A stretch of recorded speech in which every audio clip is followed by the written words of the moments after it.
Vamos lá. Então, as 12 pedras eu falei, Urim e Tumim, que eu te falei, são as duas pedras, aqui ó, as duas pedras que aquele sacerdote coloca aqui dentro, né? Então, o que significa? Ainda colocava dentro do peitoral duas pedras de Urim e Tumim, veja em Êxodo 28, Levíticos 8, sendo como resposta do sim ou não do Senhor. Você pode ver em Números, Samuel. Então, eu precisaria que você lesse todos esses versículos, que você vai ver que eles consultavam o Senhor pelas pedras de Urim e Tumim, qual a pedra dava o sim ou não do Senhor sobre cada fato. Amém? O turbante e a coroa que nós vimos, que está aqui, o turbante branco e depois a coroa na testa. O sumo sacerdote vestia um turbante branco na cabeça e uma coroa de ouro na frente do turbante, presa à testa, escrita santidade ao Senhor, símbolo que os nossos pensamentos precisam ser santos. Lembre-se que pensamentos modelam comportamento, lembre-se sempre disso, está lá em Êxodo 28 ao 36. Gente, essa veste do sumo sacerdote, só pela leitura, a gente já se identifica com tudo, sabe, natureza divina, a natureza terrena do homem, né? A preocupação do Senhor, a cor escarlate, tudo Deus está apontando aqui, a púrpura, Deus está mostrando o sinônimo de realeza, Deus está mostrando através da vara de Arão que nós fomos eleitos para sermos sacerdotes, Deus nos escolheu para sermos sacerdotes, está mostrando a importância de a gente separar o santo do profano, então ela é excelente, se você puder estudar ela em casa, vai abençoar muito a sua vida. E aqui eu quero fazer um resumão rápido, para a gente não pegar tudo isso.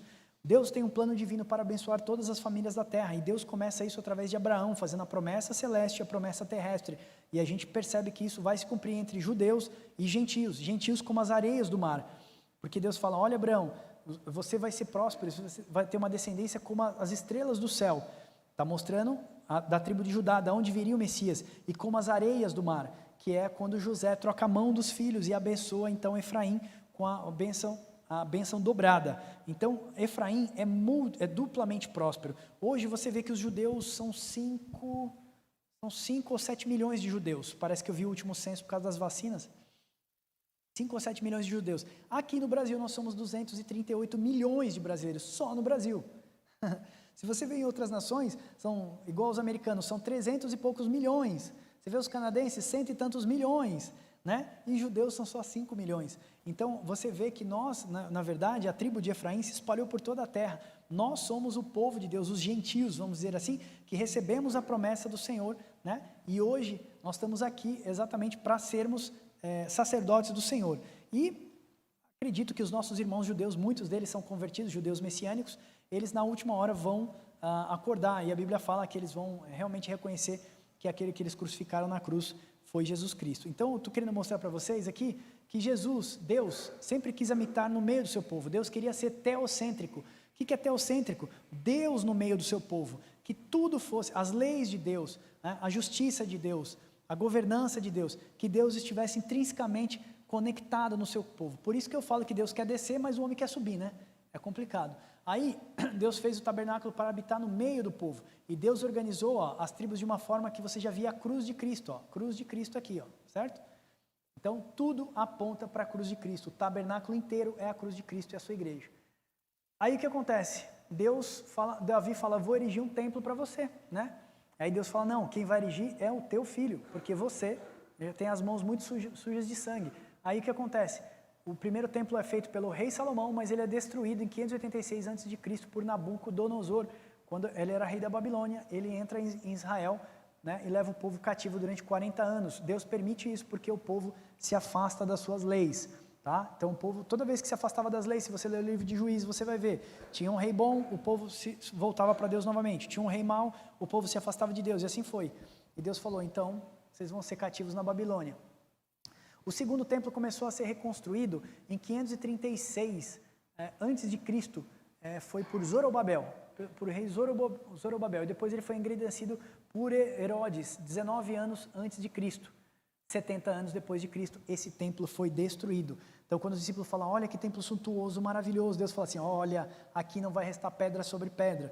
Então, tira o coração disso. Depois, Jesus vai e explica para eles através do sermão profético de Mateus 24, sermão escatológico. Jesus conta tudo para eles. E essa questão de não restar pedra sobre pedra aconteceu, porque depois do saque romano, pegou fogo dentro do templo, todos os utensílios do templo eram de ouro, e eles ficaram entranhados sobre as pedras. E os historiadores como Flávio Josefo falam que muitos romanos iam lá, pegavam um martelete e ficavam batendo nas pedras para arrancar o ouro. Então até as maiores pedras se tornaram nada na presença, porque não ficou pedra sobre pedra. Então a profecia de Jesus se cumpriu literalmente, tá bom? E a Nova Jerusalém, Deus habitará para sempre em nós. Então você vê que Deus tinha um projeto e a glória da segunda casa será maior do que a primeira. Nós já vamos ver isso no próximo slide. Efésios 2:22, ó. Nele vocês também estão sendo juntamente edificados para se tornar morada de Deus no seu espírito. Olha 1 Pedro que eu falei para vocês. Também vós mesmos, como pedras vivas, sois edificados como casa espiritual para ser de sacerdócio santo, a fim de oferecer sacrifícios espirituais agradáveis a Deus por intermédio de Jesus Cristo.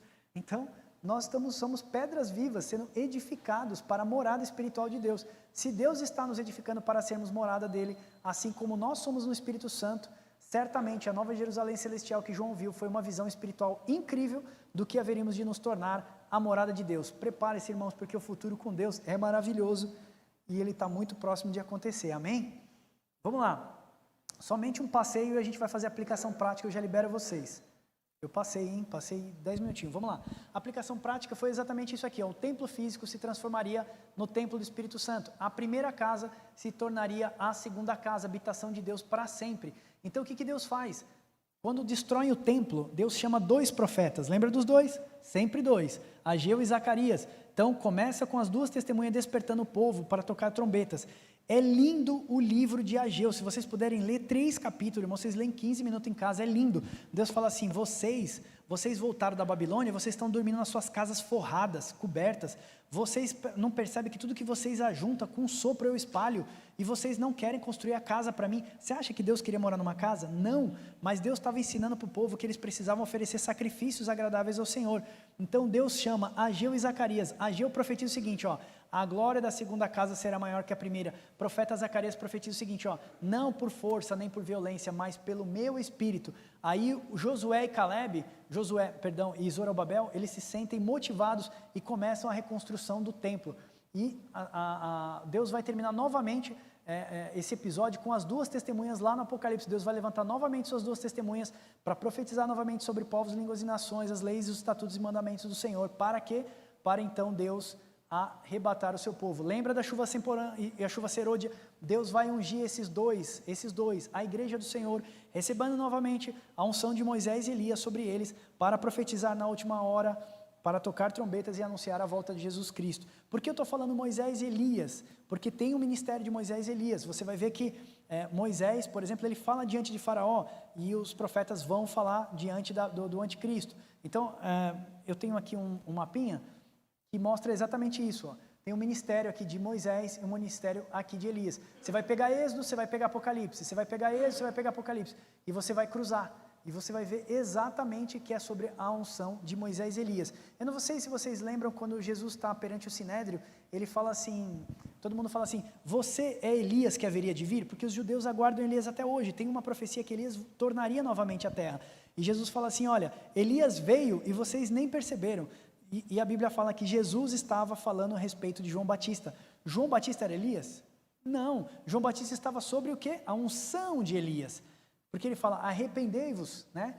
E assim, tem várias outras coisas que a gente pode conectar. É porque João Batista estava, por exemplo, ele andava nu durante um tempo, que o Senhor colocou o profeta Elias para andar nu durante um tempo, depois ele se vestiu de pano de saco, símbolo de humilhação, humildade. Ele comia gafanhotos no deserto. Se a gente cruzar o ministério de Elias com João Batista, você vai ver que é a mesma coisa. Então, a gente percebe que Elias pregava sobre arrependimento. Arrependei-vos e dei frutos de verdadeiramente convertidos. Assim como João Batista recebeu a unção de Elias, assim as 2 testemunhas vão receber a unção de Moisés e Elias, também na última hora, ok? Vou pular aqui então para a gente ganhar tempo, não vou ler. Aplicação prática, só para a gente encerrar, irmãos. As sombras e a realidade. Hebreus 10:1, aí mostra que nós estávamos na sombra dos bens vindouros e não a imagem real das coisas. Nunca jamais pôde tornar perfeito o ofertante com os mesmos sacrifícios de que ano após ano perpetuamente oferece. Colossenses 2 também vai dizer o seguinte, porque tudo isso tem sido sombra das coisas que haveriam de vir, porém o corpo é de Cristo. Ou seja, Paulo está falando que tudo isso é apenas sombra, ok? Ou seja, nem o ofertante era considerado perfeito, nem os seus pecados eram exterminados. Então, para que realmente era feito sacrifícios? Qual era o real motivo disso tudo?